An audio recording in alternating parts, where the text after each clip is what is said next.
Okay, we're good. Okay, Lisa, hi. Thank you so much for joining me today. Thanks, Isabel. Lovely to be here. It's such a privilege to have you and to let me interview you. Um, as you know, I met you quite a few months ago when you helped us with the property that we needed to sell, and ever since then, I've just been so blown away as I've watched your social media profile and some of the work that you do with young real estate agents. Just I think really inspiring and mentoring a lot of people. You possess a lot of skills that I thought were really special, and that's how this interview came to Oh, share that with the world. thank you, Isabel. I love that. Honestly, thank you so much. I really do. Thank you, because it's really inspiring. So, what we might do is just get straight into some of the Yeah, questions that we have and love to. just see what comes out of it. So, the first thing I wanted to ask you, Do it. what can you think of any early life experiences that you've had that shaped you into the person that you are today as an adult? And it could be negative or it could be positive early life experiences, but things that made an impact on you and sort of made you the very motivated and inspirational person that you are today. Yeah. So I always remember as a young child, um, probably going back to teenage years, my parents always worked hard. They were working 7 days a week. They were in private education at the time. Yeah. And they would work these crazy long hours. And it would be, from 8 in the morning until 10:30 at night, literally Saturdays, Sundays, and every day of the week. Yep. And I always thought to myself, that was just quite incredible that I had these parents that would work these ridiculously long hours. Yeah. At the time when you're a child, you just sort of think to yourself, is this normal? Is it not normal? And I came to realize very quickly that that wasn't normal. Yeah. And, that I had these extremely hardworking parents. And I guess, Extraordinary, sorry? extraordinary parents by the sounds of it. Extraordinary parents. And at the time, well, not at the time, but back then, my parents were in private education, as I mentioned. My mum was a chiropractor and had decided that she was going to start training in these weekend workshops in massage and health and beauty, which was very esoteric. I'm talking about sort of, 35, 40 odd years ago. But she became a disruptor in her field. Um, and as I said, they were working these big long hours and she was doing all these things that no one had ever heard of. In fact, the kids at school used to say, "You don't look like you come from hippie parents." And I was like, I don't. I don't. They got But again, little did I know that my parents were disruptors at the time and took that natural health and beauty education to a whole new level. And by the time they had sold their college, which still operates today, they had 2,500 students. So it was an enormous amount of students. But I guess, looking back at the time, it wasn't fun. As a kid, you kind of think, well, mum should be working in the tuck shop and someone should be at home cooking dinner. And that really wasn't my childhood. And it yeah. wasn't until I grew older that I really started to appreciate that, Yeah. and reflect back on it and think to myself, well, hang on a sec, this is amazing that they Yeah. did all of those things, that they worked so hard and really had disrupted that industry, which I know we're going to get into a little bit more shortly. Yes, absolutely. So that's really interesting, and it definitely sounds like they have had an influence on you because when I see and I know from personal experience how hard you work for your clients, that makes a lot of sense. You're taking phone calls 24/7, and yeah, they Yeah, must have impact. All right, yeah. move on to the next question. So yeah, so what are some of your struggles? And this was a question I wanted to ask because every successful Mm, person behind the scenes, we have things that we have to work on. No one is mm, perfect. It's unrealistic. So yeah, 100%. struggles. Look, I think, as a working mum, given the amount of hours that we work, just watching you there juggling your little one, there's always these constant struggles. And probably for me, the biggest thing is balance. A lot of people are always saying to me, "Lisa, how do you balance things out? You look like you got it all worked out."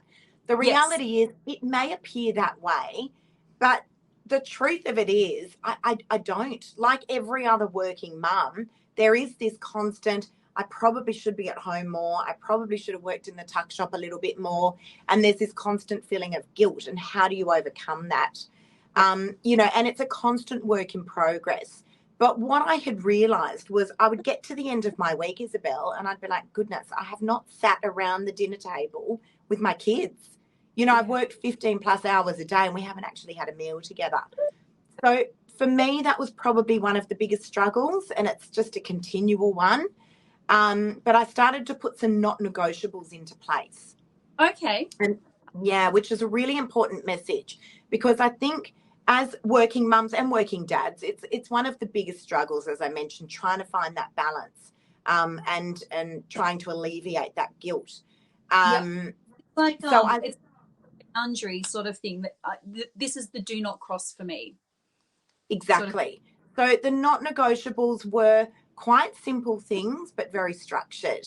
So 2 early dinners, not negotiable, with my kids once a week. Yep. Nice. So Tuesdays, Fridays, not negotiable. 2 hours, we've got to sit around a dinner table, no mobile phones. And so, you know, that definitely was helping to alleviate one of the biggest struggles that I had working in real estate, the long hours, you know, was when do I get to actually sit with my children and have a meal? Yes, absolutely. Oh, my goodness. Okay.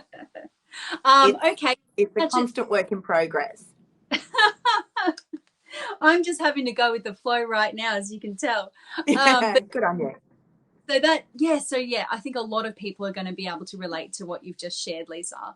Let's move on to what are some of your values? And by values, I mean, what are some of the things that are really important to you in your life that that drive what you do and how hard you work and what you achieve in your life?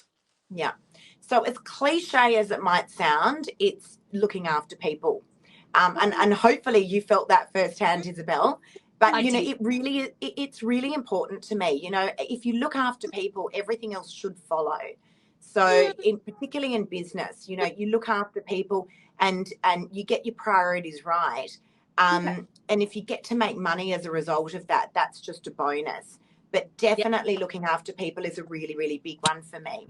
And as I said, you know, as cliche as it sounds, it is really important, because everything else should follow off from that. You know, from there, if you look after people, you know, people will refer you, they'll remember you. I always say people will never forget the way you make them feel. Yes, whether it's good or bad. Yes, that's right. Exactly. Yeah.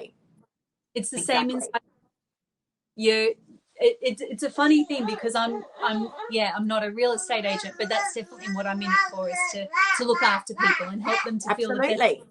There's a lot of similarities there. Listen, I feel like part of my time I am not a trained one, but I definitely feel like there's times in real estate when you are part psychologist, that's for sure.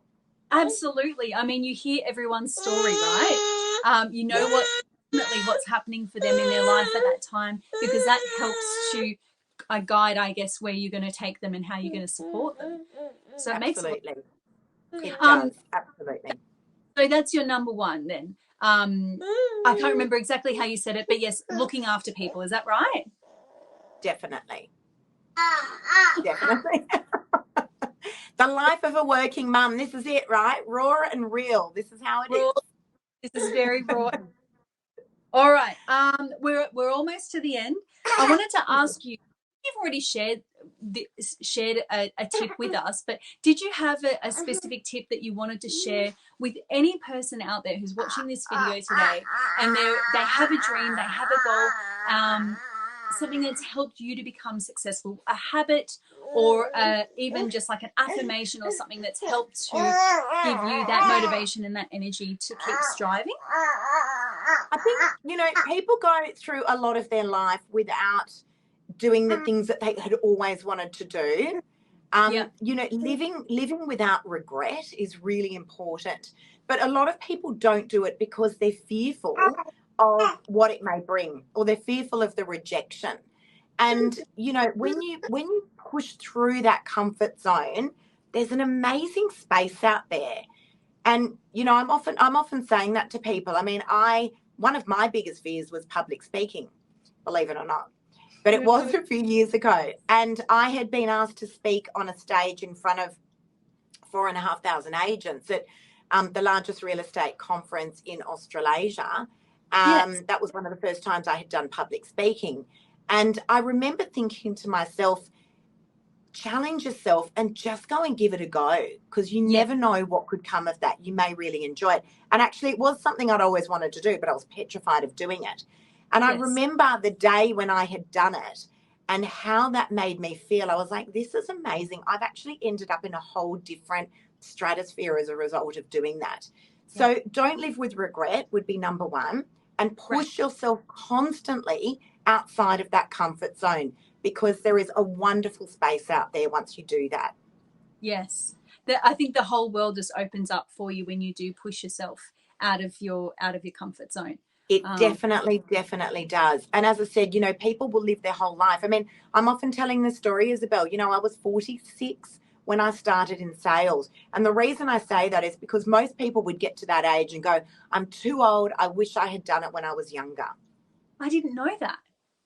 46 when I came into sales. So I'd worked in the background of our business for many, many years. But when I launched into sales, it was only 5 years ago. Oh my God. But I had, that's right. Yeah. And I had made this promise to myself that if I was going to sacrifice so much, you know, being a stay-at-home mum and then all of a sudden leaving my children at home, and given they are adult children now, but if I was going to sacrifice a lot, then I was going to give it a red hot crack. And I wasn't going to leave anything on the table. So, you know, but you're never, ever too old, but never live with regret. I think that's really important. That is so special, Lisa. Thank you so much. I love both of those, I think, mottos. Definitely not living with regret, because it does help you to kind of push through those uncomfortable situations. Definitely. Normally avoid.